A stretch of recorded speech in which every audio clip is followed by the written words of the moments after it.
The NFL world should not wait on Aaron Rodgers, including Russell Wilson, who should take charge of his own future. That and more on today's edition of Locked On NFL. The new Locked On NFL. The madman Tyler Rowland is your double shot of NFL espresso, with the Locked On local experts on every major story.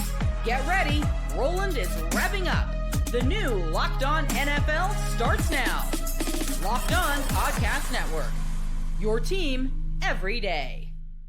Football fans, welcome in to the Locked On NFL podcast, bringing you a double dose of the NFL's biggest stories with help from our local experts that know your favorite teams like no one else. I am your host, the madman, Tyler Rowland, joined today by Locked On NFL expert, the mastermind, Ross Jackson. On today's episode, we're going to look at two big spenders in the Patriots and the Panthers and decide who's going to be better next year. Also, we'll talk about Aaron Rodgers and his two options, but we got to start with a man who should not be waiting on Aaron Rodgers, and that's Russell Wilson. Before we get into it, do want to thank you for making Locked On NFL your first listen and for being an everydayer here with us at the Locked On Podcast Network, where it is your team every day. Today's episode is brought to you by FanDuel. Right now, new customers can get $200 in bonus bets when your first $5 bet wins. But speaking of placing a bet here, looks like Russell Wilson has a choice between two options. If you had to bet on one of those to give Russell Wilson the best situation between the Giants and the Browns, Ross, which are you going with? I probably got to go. I probably have to go the Giants, man. I think that they're both in good places, but I think I sit with the Giants for right now. Well, that does seem fair. And I have been on this program before arguing about how I do think, the Giants are a quarterback away. I just don't think that quarterback is Russell Wilson. Sure. So I don't know if that maximizes the talent in the way that I think they could. But I will say this. From Russell Wilson's perspective, I'm a Super Bowl champion. I've made gobs of money in the NFL. I have an incredibly successful wife as well. I can do whatever the HE double hockey sticks I want, Ross, and I am not about to sit here and feel disrespected by the Steelers, who I put my body on the line for last year because they're courting Aaron Rodgers, or the Giants, who are also just looking at me as their plan C if Aaron Rodgers doesn't come through. If I'm Russell Wilson, I go to the Browns. That's where I want to be because they want me to come in on a visit just because they want me, not because they're waiting on Aaron Rodgers. And you know what? I think the Browns and Browns fans should want Russell Wilson too. And my guy, Spencer from Locked On Browns, talked about how he agrees with me. I guess I'm confused as to why some Browns fans, are acting as if this would be like the most painful experience of their Browns fandom ever. I mean, listen, you watched as a Browns fan 0-16. You watched 1-31 over 2 seasons. You watched Deshaun Watson just last year give you one of the worst offensive quarterbacking performances of all time and leading one of the historically worst offenses ever in the history of the NFL. You lived through that. You're here, like you survived. You saw Jameis Winston last year throw a bunch of interceptions and cost you a bunch of games. You saw DTR struggle as badly as he did. You saw Bailey Zappi start a game last year. You saw the year before that PJ Walker, an XFL player, start games for the Browns. And you're worried about Russell Wilson being the thing that sets this organization back and the thing that's going to make your eyes bleed and you can't bear to watch the offense under his command. I just don't know what people are expecting to find in the free agent quarterback market this year. If Russell Wilson is the thing that's the worst case scenario. And I agree. Spencer just so perfectly done. He lays it out perfectly. They've seen such bad quarterback. Do we forget that 2 years ago with old man Joe Flacco, this team was a playoff team? The Browns roster needs help, but the reason that they went from playoffs to number 2 pick is the quarterback play. Deshaun Watson tanked their organization. So they already go out and trade for Kenny Pickett. If they are courting Russell Wilson, to me, that tells me they don't want a quarterback early in the draft. They're not taking Cam Ward or Shedeur Sanders with the number 2 pick. They're going with Travis Hunter. They're going with Abdul Carter. They're looking to trade down. Whatever it happens to be, they're not taking a quarterback with that number 2 pick is what it tells me. And if that's the case, then Russell Wilson is a solid option and can run that play action offense with Kevin Stefanski, who's taking over play calling duties again, perfectly fine. Yeah, no, I think you might have talked me into it. I was thinking the Giants because of all of I just think about like Malik Neighbors and Tyrone Tracy, and like they've done some good things over on the defensive side with the addition of Brian Burns and all these other things. It just feels like a more complete and ready roster than Cleveland is. But I gotta say, to your point, like being wanted as a quarterback matters. When the New Orleans Saints here in town were in that Derek Carr sweepstakes, Derek Carr was also being courted by the New York Jets, but the Jets were effectively saying like, we want to wait and see what happens with Aaron Rodgers. And so Derek Carr said, well, forget that. I'm going where they and he made that decision. Now you can have your feelings about Derek Carr and the New Orleans Saints and stuff like that, but in the nexus of that decision, it mattered to that player that the team that wanted him. And that could be a way that Russell Wilson goes. And I got to say too, I mean, Russell Wilson could be a hero to the people of Cleveland because of what they've had to watch at the quarterback position over the course of the last year since that Joe Flacco playoff appearance you were talking about. Remember, Deshaun Watson's the guy that was 0-25 on third down at one point when the 0-16 Browns had a 33% third down conversion rate. Deshaun Watson's was 0 through the first more than handful of games. Not a bad situation, and still got Jerry Jeudy. Still have some good pieces over there. Still have a defense to build and all that. Could be a lot of fun for Russell Wilson over there. Sierra doesn't get to go to New York, but she's not far away. They can go and visit. They'll be fun. Oh, yeah. She can go to New York. Cleveland's just a short trip. Russell Wilson can do it. I also want to point this out. We talk about Deshaun Watson on the field, but the off the field stuff and the perception of Deshaun Watson off the field. Look, I'm not going to litigate the situation, but at the end of the day, the public perception has not been good for the Browns. And while Russell Wilson has his own detractors, Russell Wilson is a good person who his biggest flaw is that he's a cornball, and certain people think that he's just kind of a corny dude with bad jokes and, is a goofball and kind of a nerdy guy is what his biggest but he's a great father. He's a great role model. Like he's a great citizen in the community and doing work. And I know that Deshaun Watson has done some of those things too, but like, let's just cut the crap and look at it what it is. Russell Wilson is a model citizen. And while he may not be as talented as Deshaun Watson was when they made that trade, he might be exactly what the Browns need to kind of get their soul back in the right place too. So I think that's something that has to be considered.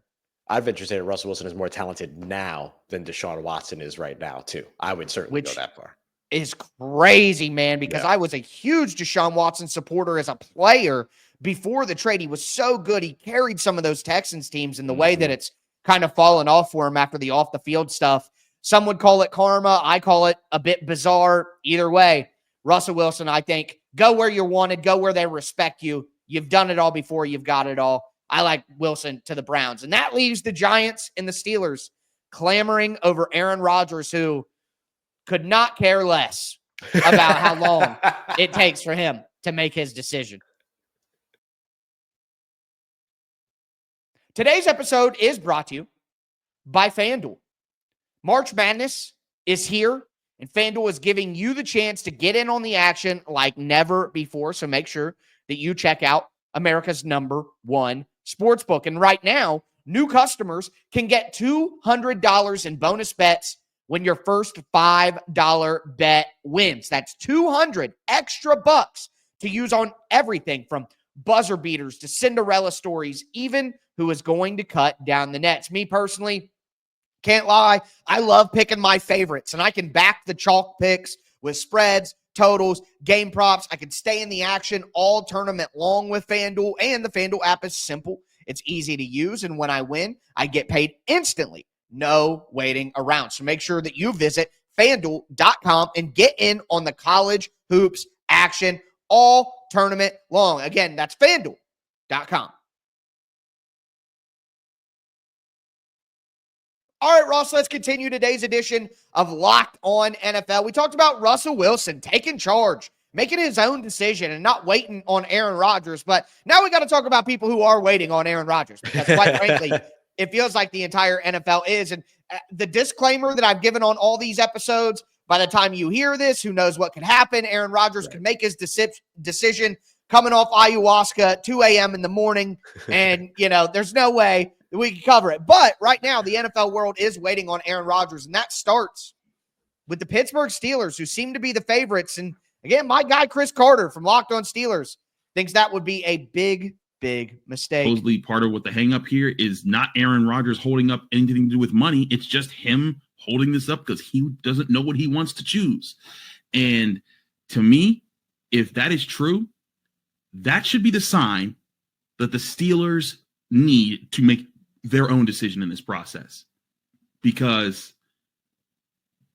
as we talked about with Alan Saunders, it might not be a bad thing if this is about money, and if the Giants are willing to overpay Rodgers and the Steelers, and that drives down maybe Russell Wilson's price if the Steelers end up with him, and then they have more money, and then they can use that money for different things. My thing with this is Aaron Rodgers has shown you time and time again who he is. I'm talking about what he does to a team, with a team, and where he values himself over a team. And when I look at what he did with the Jets last year, go back to the reports to last summer when he was doing his dark retreats and everything. It wasn't that he was doing that and talking about it. It was the fact that he was missing mandatory mini camps on a team that he still had not played for outside of one play where he injured himself and was out for the entire season, and needed to build chemistry with a young receiver and a young offense, and needed to say, hey, let's get in there and let's be together. Let's be this unit and be the leader that they signed him on to be. He was supposed to be, quote unquote, the adult in the room for the Jets. And they went 5-12, and he burned down everything that they were working towards being. Ross, the phrase, that's what the money's for?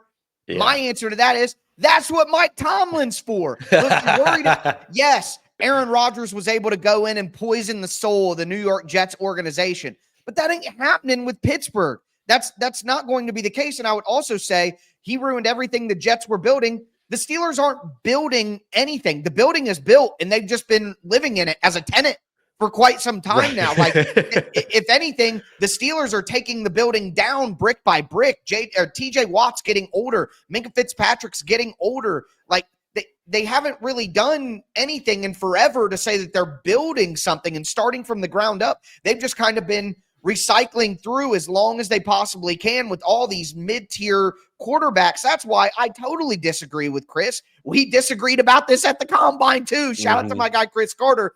Aaron Rodgers would be a perfect fit for where the Steelers are at to actually give them a chance to do something. If they go with, Jameis Winston or Garner Minshew or something like that, like, go back to Mason Rudolph. What are we doing here? So other than Russell Wilson, who, if I'm Russ, I'm hearing this and I'm like, no way I'm coming back to you after you looked elsewhere for a new girlfriend. Like, no way. The Steelers, to me, have no other choice but to go get Aaron Rodgers or to beg Russell Wilson to come back. They can't do anything else. It's a waste of the roster. You want to hear my crazy idea for the Pittsburgh Steelers if they don't get Aaron Rodgers? Let's say Aaron Rodgers chooses the New York Giants. If I'm the Steelers, I might call up Indianapolis and see what it might take to get Anthony Richardson over to Pittsburgh. Yeah. And if the asking price isn't too much, knowing that he's an unproven commodity, right? But if the asking price isn't too much, I'd roll that dice. I would almost roll that dice before I'd roll the dice with Aaron Rodgers, because I'm not so sure that Aaron Rodgers is really the right fit when you've also got DK Metcalf and George Pickens and those personalities to also manage when you're Mike Tomlin. I've got a lot of faith in Mike Tomlin to be a personality manager. He does it incredibly well. And I think you're right. If Aaron Rodgers was the only flower that needed to be watered, I think he can thrive. But you got 3 orchids in the building right now and no sunlight. And so you got to figure out something else to do here, man. And so I would almost be willing to call up Indianapolis and see, hey, you signed Daniel Jones. Right. Maybe y'all are comfortable with Daniel Jones. You're not so sure about Anthony Richardson. Let's see what he might be able to do over here. And then if it doesn't work out, if you didn't give up too much, you go back to the quarterback draft in 2026. You'll still have some of those pieces in place. But you're right. You do want to try to compete here in 2025, right? So if you feel that Aaron Rodgers is going to be the guy that's going to help you compete in 2025, then obviously that's the route that you got to go. But I'd be calling around Anthony Richardson and maybe some other young quarterbacks around the NFL to see if there's somebody I can get in for my future as well. Brock Purdy. Oh, that would be so Brock Purdy. good. Something I don't know why. The Ross, exact opposite of Aaron Rodgers. And then Aaron Rodgers goes to San Francisco. I mean, that could work. That could work. I don't know why. I'm getting this feeling in the pit of my stomach that San Francisco is seeing their mortality. Like they're looking in the mirror and watching their hair turn gray in a matter of seconds. And I think they're going to panic soon. And the reason that they're turning gray is because Brock Purdy needs to be paid and they realize they can't pay everybody. Like they traded Deebo Samuel and they're flirting with trading Brandon Ayuk. It's like Nick Bosa can't stay healthy and Trent Williams is even older. And they let go of Kyle Juszczyk. That's like the fun cousin in the family that everybody loves. They didn't invite him to Christmas. Kyle ain't do nothing wrong. Yeah, like that family is in trouble, man. Like they need to make a drastic move. And I think someone needs to divorce their crappy wife or something like that. And that crappy wife might be Brock Purdy. But with that terrible analogy behind us, we do move. You talked about winning in 2025. The Steelers roster dictates that they need to win.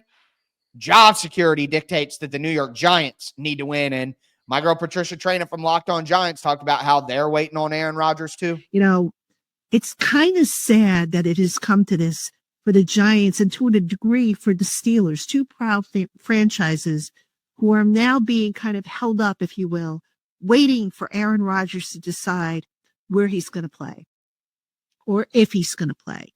I mean, you know, I don't know necessarily that it's a matter of money. I don't know Aaron's financial situation. I do know if you go back and you look at his historical earnings, he's probably earned more than any quarterback in the NFL. I don't know what the holdup is. Maybe he's waiting for the Giants offensive line to settle. Maybe he's waiting for, you know, an epiphany. Maybe he's waiting for, you know, his latest darkness retreat, assuming he's on one, to end. I don't know what the answer is, but I do know this. The Giants, unfortunately, they're in a position where they have to wait this out. They're under the pressure cooker here. They have to, you know, win games. And whether we like it or not, he gives them the best chance to win games. I agree. He does give them the best chance to win games. I just want to talk about it from this perspective. If Aaron Rodgers does not go to the Giants, do you think that they're better off signing Russell Wilson? Or do you think that they're better off trading, you know, let's say number 3 next year's first round pick and a second round pick next year and a third. So basically a day 2 pick this year and next year and a first round pick this year and next year. I think that is the base package. I think it would be a second this year, a first this year, a first next year, a third next year. Would you, if you're the Giants, would you rather go with Russell Wilson and stake your job on that? Or would you rather trade a big trade haul to the Titans to move up 2 picks to get Cam Ward? What do you think gives them a better chance to keep their job? Such a great question. I think the better chance to keep your job is Russell Wilson in that situation, right? Where if Russell Wilson were the alternative. I think the veteran is the coach move. I think the trading up for the young quarterback is the GM move. And the GM move says, I'm ready for time after you, coach. Yeah. You know what I mean? Like I'm preparing for life after Brian Daboll if I go out there and trade, if I'm a GM that goes out there and trades for the thing. So it's interesting because one of them is the head coach trying to save their job, and the other solution is the general manager trying to save their job. So if you're the head coach, you go with the veteran. So that's the way that I would go there if I'm Brian Daboll in that situation. But it's interesting how those 2 moves would say 2 entirely different things about who's trying to CYA a little bit right now. And I think the problem for the Giants is that Joe Shane's probably going to get fired if they don't win too. Like he is in a situation where he's not being viewed differently than the coach. Like you're going to win games or you're going to get fired. Here's why I disagree with you, Ross. Yeah. I think that Cam Ward and trading up is the better option. It benefits the Tennessee Titans. No, jokes aside. Jokes aside, I think that 6 wins with Cam Ward is better than 8 wins with Russell Wilson.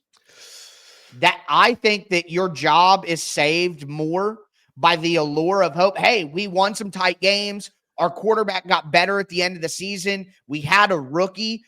Like I know that we had to win games to save our job, but look, we won 6 games as a rookie. Give us one more off season and we'll win 9 or 10 games and be a playoff team. I think that buys them another year more than we won 8 games with Russell Wilson. Wait until we get an even better quarterback. We're going to win 12 games. You know what I mean? Like, I understand the argument for both sides, but me personally, I think the quarterback lowers the threshold of getting fired by even a game or two. And that is why I would go with that. I think the rookie quarterback winning 6 games tells the organization that they're no longer a quarterback away, they're a coach away. And that would be my concern as a coach. Okay. You get the quarterback, right? By all intents and purposes in that situation, you got the quarterback. You have no choice. You leverage your entire future against it, right? Right. So you've got the quarterback. You can't say the quarterback's a problem. You got to say somebody else is a problem. And that reflects on the coach. Go with the veteran if you're the coach. And if the quarterback plays poorly, then you're fired automatically, no matter what. Like, hey, we need to save our investment here. You know what I mean? Right. But in the other side, if Russell Wilson plays poorly, well, you're fired anyway. So most of the pass end to being fired for the Giants. Right. Most pads not great. Hey, well, listen, it's not your picks then. Don't worry about those picks. You may not even use them. Joe Shane, do you hear me, brother? Do you hear me, bud? With that being said, let's talk about some teams who are big players in free agency and which we think is going to have a better 2025.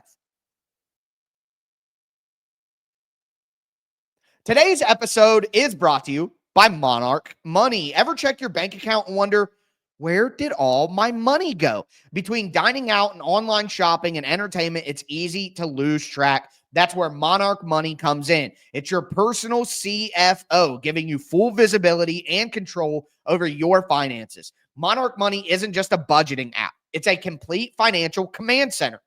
You can track all your accounts, all your investments, all your spending in one place so you can stop just managing your money and start building wealth. When I started using Monarch, I realized just how much I was spending on food delivery. Now I budget smarter and I save more. And it's super convenient because instead of juggling multiple apps, I can use Monarch to track finances, spending, and even plan long-term goals. Take control of your finances with Monarch Money. Use the code LOCKEDONNFL at monarchmoney.com for 50% off your first year. That's monarchmoney.com. Code LOCKEDONNFL for half off your first year. All right, Ross, let's cap off today's edition of Locked On NFL. We talked about Russell Wilson taking charge. We talked about Aaron Rodgers making people wait. But now I want to transition more into a conversation about what some teams have done in free agency and who we think is going to be better based on the moves that they've made. And we're going to pit the Carolina Panthers against the New England Patriots. Now, before we dive into it, I want to thank you again for making Locked On NFL your first listen and for being an everydayer here with us at the Locked On Podcast Network, where it's your team every day. Remember, there's breaking news all the time this time of year. So get caught up on everything that, maybe happened after us or that we miss, or with Tony Wiggins in the barbershop, the afternoon edition. You got to make sure that you're hitting both of the double doses that you get here of Locked On NFL. But with that being said, again, the Carolina Panthers and the New England Patriots, two teams that are really going after it in free agency. We saw the Carolina Panthers bring back Andy Dalton. They just signed Rico Dowdle at running back. Love their running back room. Tommy Tremble got re-signed at tight end. They bring back Brady Christensen on the interior O-line. Same thing with Austin Corbett. They add Patrick Jones as an edge rusher, Tershawn Wharton as a rusher on the interior, Bobby Brown as a nose tackle. They bring back Mike Jackson at cornerback, Trevon Moreg at safety, a big-time deal. So they're really adding talent to the defensive side of the ball. And the biggest move of them all, in my opinion, is re-signing J.C. Horn, cornerback, to a 4-year, $100 million deal. He becomes the highest-paid cornerback in NFL history, according to APY, at $25 million a season. And my guy, Julian Council from Locked On Panthers, broke down the big extension. J.C. Horn makes history. Hi, I'm Julian Council, the host of the Locked On Panthers podcast. And J.C. Horn, the Carolina Panthers' former first-round pick in the 2021 draft, was rewarded with a 4-year, $100 million contract, $25 million per year, making him not only the highest-paid corner in the NFL, but the highest-paid defensive back, period, in the history of the NFL. Go back to May of last year. Carolina had a decision to make. Were they going to gamble and give J.C. Horn, who had missed 29 out of a possible 51 games, start off his 3-year career in the NFL, the 5th-year option, or were they going to let him play out the final year of his deal, his rookie contract, and figure out things next time around here in March? They decided to give him the $12.4 million 5th-year option. And what did J.C. Horn do? He played a career-high 15 games, was a Pro Bowler for the first time in his career, and now Carolina is handing him a $25 million per year contract, a record deal for defensive backs in the history of the NFL. And this is a changing tide for Carolina. They have been known for shipping off homegrown talents like Christian McCaffrey, like DJ Moore, balking at giving Brian Burns $30 million just a year ago. But since then, they've signed Derek Brown to a $24 million deal, making him one of the top 5 highest paid defensive tackles. And now they have made J.C. Horn the highest paid defensive back in the history of the National Football League. A massive news for Carolina and for J.C. Horn. For more on the Carolina Panthers and on the J.C. Horn signing, tune into Locked On Panthers on YouTube and wherever you listen to your favorite podcast. I'm part of the Locked On Podcast Network, your team every day. I love the mood for J.C. Horn. I know he's had some injury issues, but he's a top-tier talent. I've always been very high on J.C. Horn, so maybe there's some personal bias there, but love what they're doing. Then we look at the New England Patriots, who have made a ton of moves out there, starting with bringing in Harold Landry, my guy from the Tennessee Titans at edge. They bring in Mac Hollins. They bring in Josh Dobbs. They bring in Austin Hooper. They bring in Morgan Moses to start at offensive tackle. They give a monster 4-year, $104 million deal to Milton Williams on the defensive line, Robert Spillane at linebacker, Carlton Davis at cornerback. I mean, they are really remaking that roster with Drake May. So Drake May, Bryce Young played better at the end of the year. Ross, looking at these two teams, which of them do you think has a better 2025? So I'll say I'm going to answer 2 questions, one of which you didn't ask me. Sorry. I think that the New England Patriots, this is a question you didn't ask me. I think the New England Patriots got better in 2025 than they were in 2024, right? They got better. But I think that the Carolina Panthers will have the better 2025. I think New England had more improvement with their additions this offseason than Carolina did, but I think Carolina started in a better place. And so I'm saying Carolina's they've got a weak division in the NFC South. Come on. Great opportunity for them here in 2025. That's exactly what I was thinking. Is the division plays a huge part in this too. Who do I feel more likely to kind of take over their division and win some division games? I am with you with the Panthers. I will say this though. I do think that Drake May is a better player than Bryce Young. Oh yeah. And if Drake May goes crazy and really takes that next leap, I would take the Patriots. But considering what you said and what I agree with, the Panthers started in a better place. I like their additions. They're attacking that defensive side of the ball. They spent a lot of money last year, but it was on the offensive line, and it worked out because Bryce Young did have some protection at the end of the year to actually improve and use his accuracy and the things that he does so well. So I'm with you with the Panthers, but Drake May can upset the apple cart because that's how good quarterbacks can be if they're good enough. But do want to mention here, Ross, as I've said all episode, breaking news all the time. I knew we were going to do it. We talked about the Steelers. Yep. They have added a quarterback. It's solved. Mason Rudolph. All right. It's not Aaron Rodgers. All the reports indicate that the Steelers are still in on Aaron Rodgers. Doesn't change their pursuit, but they needed to get another quarterback in there because they don't have really anything on the roster. Rudolph spent most of his career with the Steelers as a backup there, a spot starter, was in Tennessee last year.